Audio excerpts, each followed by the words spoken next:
Desde muy pequeña nunca tuvimos como mucho dinero y como que siempre tuve ese ejemplo de mi mamá de hacer cosas aunque la situación económica no fuera la mejor. Luego después mis padres se divorcian y las cosas cambian un poco y nos mudamos a Hermosillo y es como yo llego aquí, que a los 18 me independicé, me fui en mi casa y fue cuando decido buscar a mi papá. Yo pensaba que mi papá no me quería porque no me buscaba.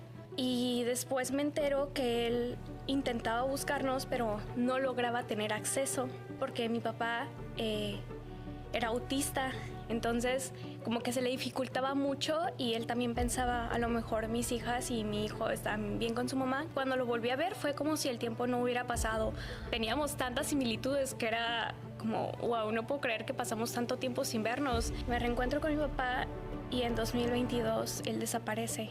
Ahí mi vida cambió por completo. Jamás pensé sentir un dolor tan fuerte como perder a mi padre. En ese momento contaba con apoyo económico de mi papá, que nos ayudaba a pagar una parte del departamento en donde solíamos vivir. Cuando mi papá desaparece, dejamos de recibir este ingreso y yo ya no puedo mantener la vida de mi hermana y la mía. Como que siempre dicen, el dinero no da la felicidad, pero sí ayuda mucho. Claro. Entonces yo me sentía muy presionada porque ya no solamente era yo, sino que tenía la responsabilidad de mi hermana, de un mensaje que mi papá me mandó antes de que él desapareciera. Me manda un mensaje y me pone, qué orgullo decir que soy el papá de la presidenta de la universidad. Mira. Y dije, tengo que hacer esto porque cuando mi papá aparezca, quiero que sepa que soy presidenta. Pues empecé como que a construir en Melissa para qué quería hacer las cosas y por qué. Desde las relaciones hasta mi trabajo, hasta la escuela, hasta lo que digo, hasta lo que pienso. Y cuando me dicen, ¿quién es Melissa? Y yo, soy lo que pienso, soy lo que digo, soy lo que hago. Hola, hola, muy bienvenidos y muy bienvenidas a este espacio más de Más Allá del Micrófono. Y hoy tenemos, mi nombre es Emma Müller, ya se me estaba pasando decirlo, y hoy tenemos el gustazo de tener a una conductora más de Amiga Date Cuenta, muy jovencita, por cierto, Melissa Samaniego. Bienvenida, hola. Melissa. Hola, Emma, gracias. ¿Cómo estás, Melissa? Muy feliz de conocerte, de estar contigo, también muy nerviosa porque obviamente es que siempre hablar de la vida privada a veces resulta un poco nerviosito, pero sí, estoy muy feliz de compartir. Sí, mira, aquí te vas a ir relajando. Aquí lo importante es que compartamos esa historia de vida que muchas personas se pueden empezar a sentir identificadas, ¿no? Y sí, ¿cuántos años tienes, Melissa? Tengo 25. Fíjate, 25 años, jovencita, Melissa. Y ya aquí, como conductora de Amiga Date Cuenta, y ahorita estuvimos platicando un poquito aquí tras bambalinas, Melissa y yo, y bueno, me impacta lo proactiva que es, lo movida, lo desde que muy pequeñita ella ya empezó a trabajar. Entonces, yo quisiera saber, Melissa, con todo esto que me platicas, ¿cómo fueron tus primeros años de vida? ¿Cómo fue el entorno emocional de tu casa, de tus padres? ¿Cómo lo viviste? Pues que te hizo esa jovencita tan proactiva y tan echada para adelante. Justo en mi casa, desde muy pequeña, nunca tuvimos como mucho dinero. Mi papá siempre fue un hombre que trabajó muchísimo, mi mamá también una mujer emprendedora, mi papá y mi mamá se apoyaban, entonces mi mamá abrió boutiques en diferentes partes del estado y como que siempre tuve ese ejemplo de mi mamá de hacer cosas, aunque la situación económica no fuera la mejor, pero siempre muy proactiva. Mi papá también muy proactivo en su trabajo. Él cuando llegaba muy cansado de la escuela, bueno, no de la escuela, cuando llegaba cansado del trabajo, yo tenía tareas, entonces se las dejaba en el escritorio a mi papá y le decía, ¿me puedes ayudar con esto? Y a la mañana siguiente tenía yo una hoja con toda la explicación, porque él llegaba muy tarde y yo ya estaba dormida cuando llegaba. Entonces, como que tengo cosas en donde mis papás siempre se preocuparon durante nuestra infancia porque estuviéramos bien en la escuela, porque estuviéramos muy bien alimentados. Entonces creo que mi infancia fue muy bonita en ese sentido. Después mis padres se divorcian y las cosas cambian un poco. ¿Qué edad tenías tú cuando tus papás deciden divorciarse? Mis papás se separaron cuando yo tenía 8 años. Mi papá vivía en la parte de arriba de la casa y mi mamá en la parte de abajo. Entonces era una dinámica medio rara, pero al final de cuentas medio funcionaba porque podíamos ver al papá en el fin de semana, cuando él ya tenía días libres. O sea, ya divorciados, ¿tu padre vivía en la parte No, de arriba? simplemente estaban separados. Okay. O sea, no se habían divorciado, pero yo ya sentía la distancia entre ellos y ya sabía que no había amor entre ellos. Entonces ellos se separan de esa forma y después se divorcian cuando yo tenía 13 años, pero dejamos de vivir en esa casa cuando tenía 9 años. Entonces fue una transición como muy desastrosa para la infancia, la verdad, porque como que no lograba dimensionar al 100% todo lo que estaba pasando. Vivíamos en Guaymas inicialmente. Después, cuando mis papás se separan más, mi mamá empieza a tener una pareja acá en Hermosillo y nos mudamos a Hermosillo y es como yo llego aquí. Dejé de ver a mi papá desde ese entonces. ¿Que tenías ya 13, 12 años?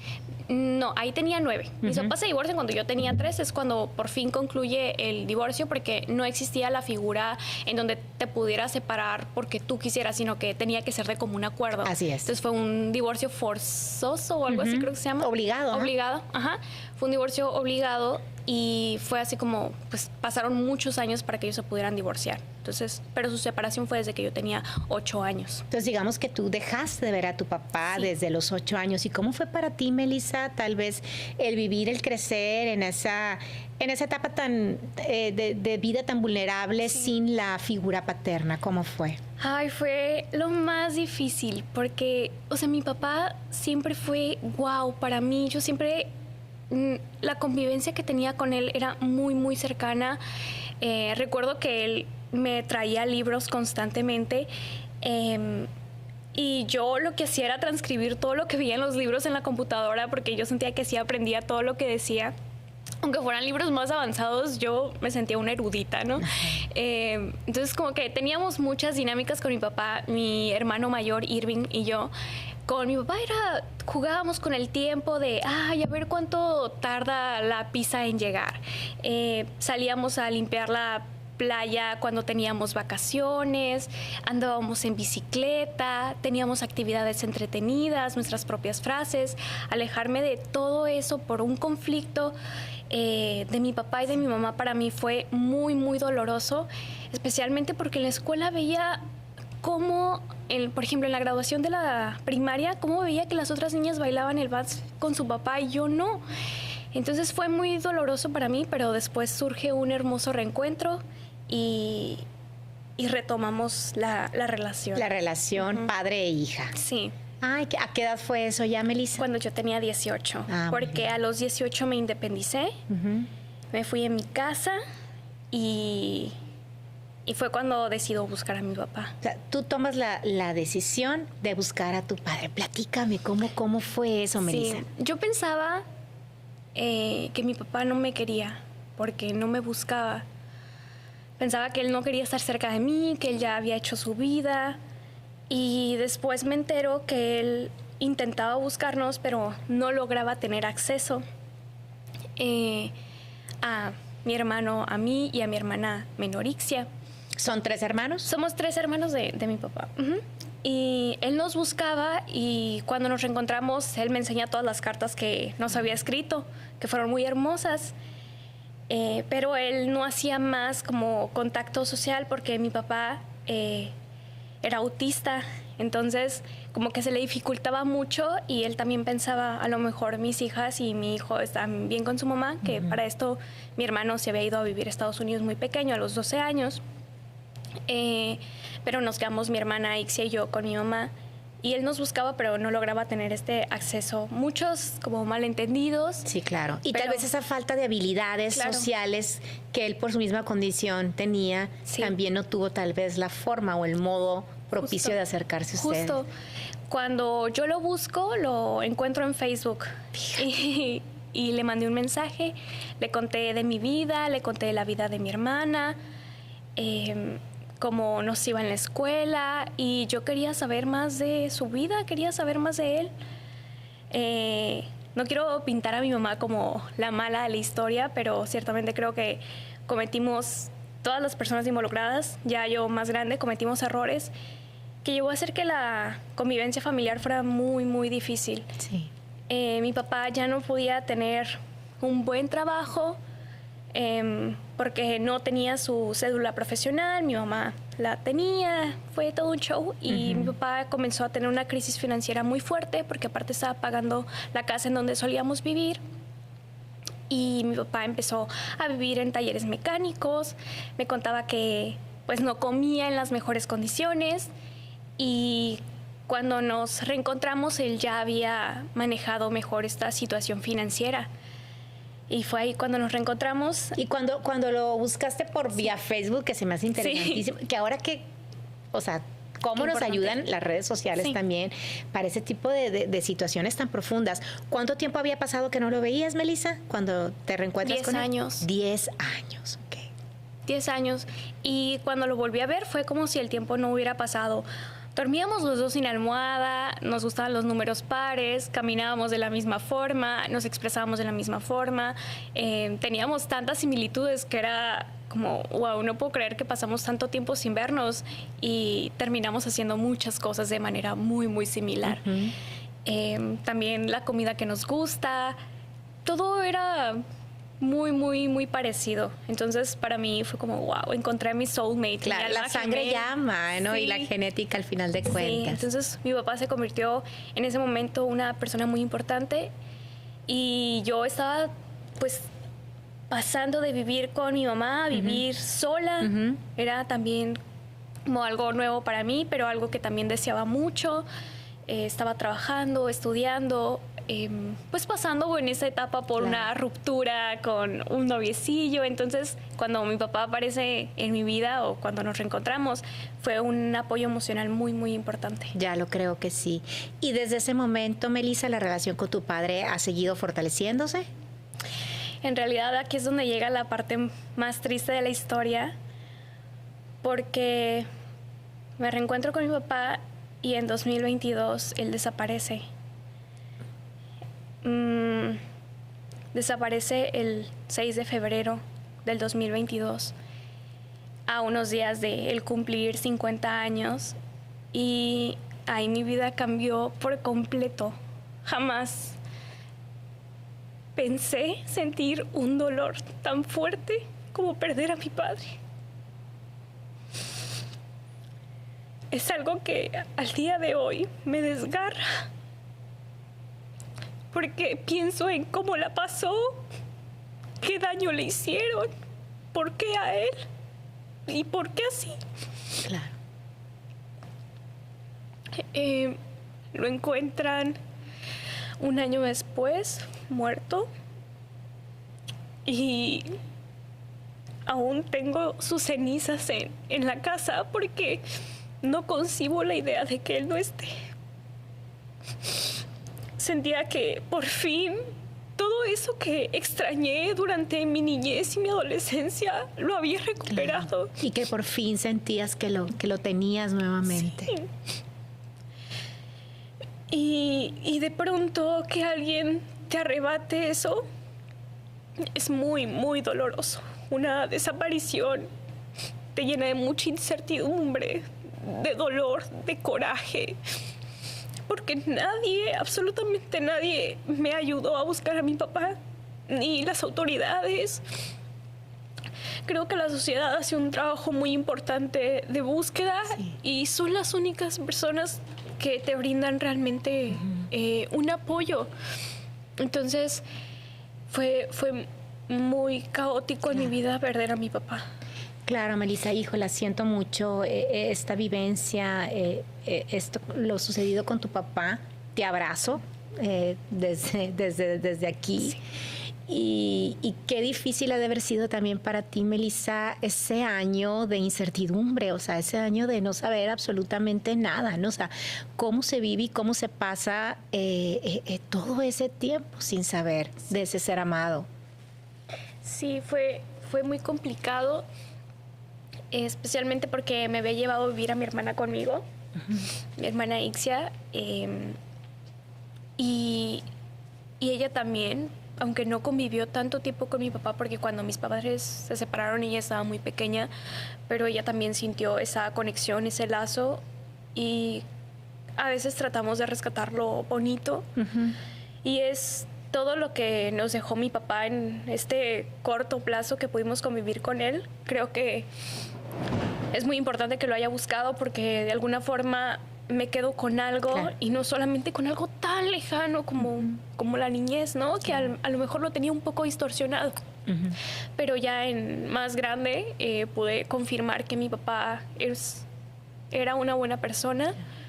Y que te amaba. Y que me amaba. O sea, que yo pensaba que no me quería y después que era alguien importante para él. Claro, sí, definitivamente, Melissa, fue pues una decisión muy acertada la que tomaste en su momento de buscar a tu padre, aunque el desenlace pues haya sido no tan fatídico. ¿Y cómo fue esta decisión después de que tu hermana se fuera a vivir contigo y ya no viviera con tu madre? ¿Y cómo tomó también tu mamá esta decisión?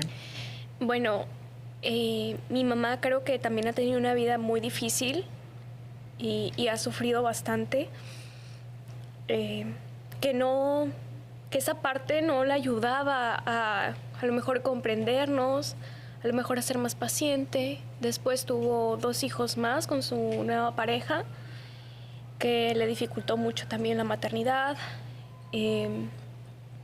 Yo sentía que mi hermana no estaba teniendo a lo mejor la mejor atención. Ella comenzaba a escaparse de la casa y yo con mi complejo de salvadora dije, necesito salvarla. No quería que mi hermana pues terminara en un embarazo adolescente o en drogas o en algo que fuera a complicar su vida. Yo sabía que ella a lo mejor escapaba de casa porque no quería estar ahí con los conflictos, y fue cuando le dije que si quería vivir conmigo. Me dice que sí. Habló con una tía y le digo que pues quiero que me ayude a que mi hermana viva conmigo. Hablamos con mi mamá y mi mamá pues lo acepta. La verdad es que no se opuso mucho a esta decisión o a esto que queríamos hacer. Y me llevó a vivir a mi hermana conmigo. Yo trabajaba en una empresa. No tenía un nivel muy alto, pero tampoco me iba tan mal. Entonces podía sostener mi vida y la de mi hermana económicamente. Y en ese momento contaba con apoyo económico de mi papá, que nos ayudaba a pagar una parte del departamento en donde solíamos vivir. Cuando mi papá desaparece, dejamos de recibir este ingreso y yo ya no puedo mantener la vida de mi hermana y la mía. Aparte de que estudiaba, entonces fue también caótica esta parte. Nos vamos a vivir con unos tíos que nos dan espacio en su casa durante un año, y después retomamos nuestra vida fuera de esta casa, pero también batallando mucho, viviendo en casa de un amigo mío que nos dio también techo durante un mes, nos dio alimento, él siendo foráneo con el dinero de sus papás. Y todo esto, un día estábamos molestos con todo lo que pasaba y decíamos, ¿cuándo se va a acabar la mala suerte de Melissa, no? Agarramos un pizarrón y dijimos, vamos a solucionar tu vida, Melissa. Y pusimos todos los ámbitos que tenía que solucionar: terapia, vivienda, trabajo, escuela.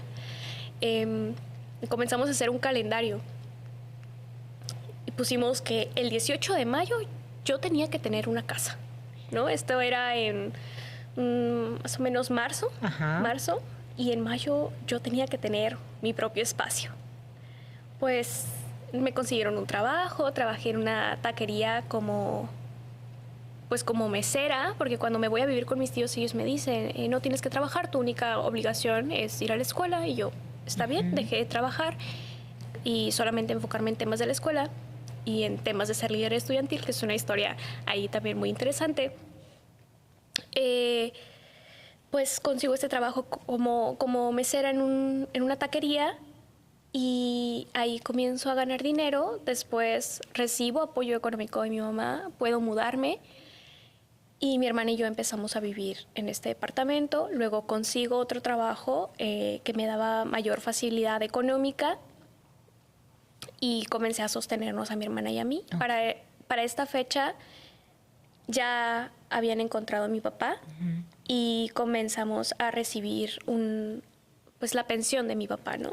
Y fue así como comenzamos a establecernos y ahora ya estamos como estables económicamente, que al final de cuentas, como que siempre dicen, el dinero no da la felicidad, pero sí ayuda mucho. Claro. Entonces yo me sentía muy presionada porque ya no solamente era yo, sino que tenía la responsabilidad de mi hermana y mi hermana no era una cosa que yo pudiera devolver, no era algo que yo pudiera decir, mamá, no pude con mi hermana, ahora te la traigo de regreso. No, era simplemente que nos volvimos un equipo. Ella también comenzó a trabajar para apoyar con los gastos de la casa y desde entonces nos convertimos en ese apoyo, en ese soporte y como que siempre eso nos hizo muchísimo más unidas que antes. Pues fue así como... Fíjate, Melissa, qué admirable, me tienes con la boca abierta de que tan chiquita asumieras esas responsabilidades como hacerte cargo de tu hermana, no cualquiera. Sí. O sea, no cualquiera, la verdad, pero yo creo que me gustó mucho el ejemplo que diste de cómo empezaste a darle estructura al paso, porque a veces sentimos tanta bruma mental de todos los problemas que se nos vienen encima y muchas veces es eso, o sea, es darle un orden a las prioridades, a la planeación, al paso por paso, cómo lo tenemos que hacer y definitivamente pues cómo tu voluntad te ha ayudado también en estos momentos tan difíciles. Sí. Y creo que lo más importante y que rescato mucho de ese tiempo fue esa amistad que me apoyó. Las amistades que estuvieron ahí sin duda fueron muy importantes. Recuerdo que yo me sentía así como que ya no quiero ser una carga, sí. Porque era un día como en la casa de uno, duermo en la casa de él, pero a veces me tengo que ir porque él también necesita su privacidad. Era un cuarto pequeño en el que vivíamos los tres, mi hermana, él y yo, sí. Comiendo de su comida, usando su auto porque él nos transportaba, o bueno, me transportaba donde... Afortunadamente teníamos las mismas actividades y no era tan quejumbroso el tema, pero rescato mucho esa parte en donde 3 amistades fueron quienes me ayudaron mucho en esa etapa de mi vida y siempre voy a agradecer bastante eso, aunque el tiempo y la distancia suceda. Ese 18 de mayo que pusimos en... Que es mi cumpleaños, por cierto. ¡Ay! Pues felicidades a ti, felicidades a mí. Estamos conectadas. Sí, lo teníamos en el pizarrón y aunque no vimos de nuevo ese pizarrón durante un buen tiempo porque estábamos ocupados haciendo las cosas más que viéndolo, estaba rejuntando la última ropa que tenía en su casa para moverla al departamento donde ahora iba a vivir con mi hermana. Volteamos a ver el pizarrón y vimos que decía 18 de mayo, vimos el celular, 18 de mayo, y yo no podía creer que lo había logrado. Fíjate. O sea, estábamos como, wow, o sea, nunca volvimos a ver ese pizarrón, pero nos enfocamos en trabajar y el 18 de mayo me mudé.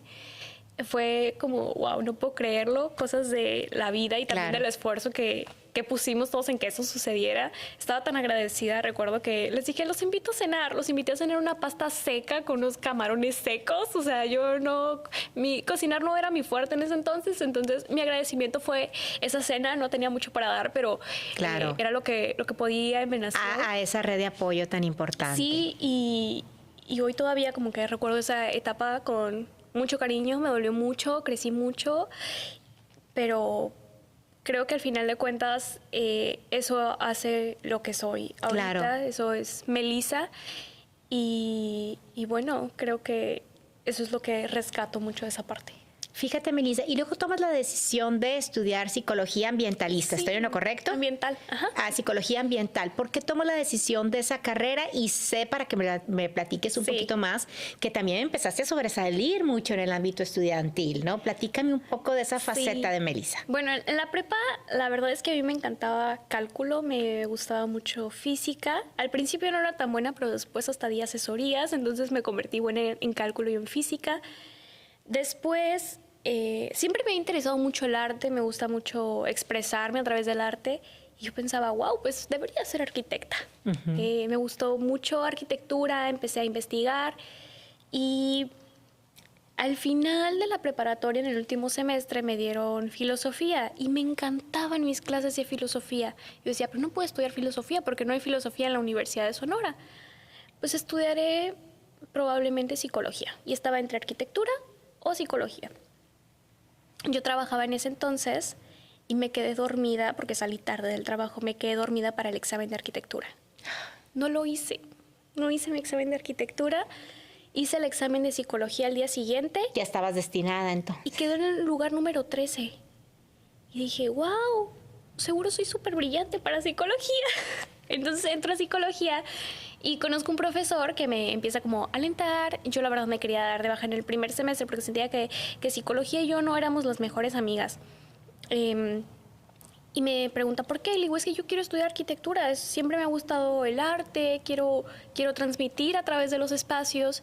Y me dijo, existe la psicología ambiental, ¿sabías? Y yo, no sabía. Me empieza a explicar y me empieza a contar que uno de los doctores más importantes de psicología ambiental los tenemos en la Universidad de Sonora, y eso me entusiasma bastante, y es cuando me voy por ese ámbito de psicología ambiental. Tuvo también un impacto importante en mí. Creo que me ha enseñado muchísimo, he aprendido bastante.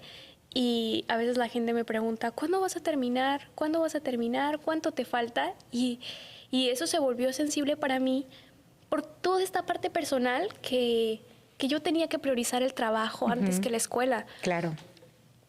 Y aún hoy en día sigo priorizando el trabajo antes que la escuela, aunque me demore un poco más, aunque me cueste más trabajo, porque tengo una vida que sostener. Claro. Económicamente. Entonces, me apasiona mucho, me gusta mucho la psicología ambiental. Creo que es una forma, una oportunidad para cambiar el mundo de una forma distinta, que es a través de lo que los espacios provocan en nosotros y lo que provocamos en los espacios.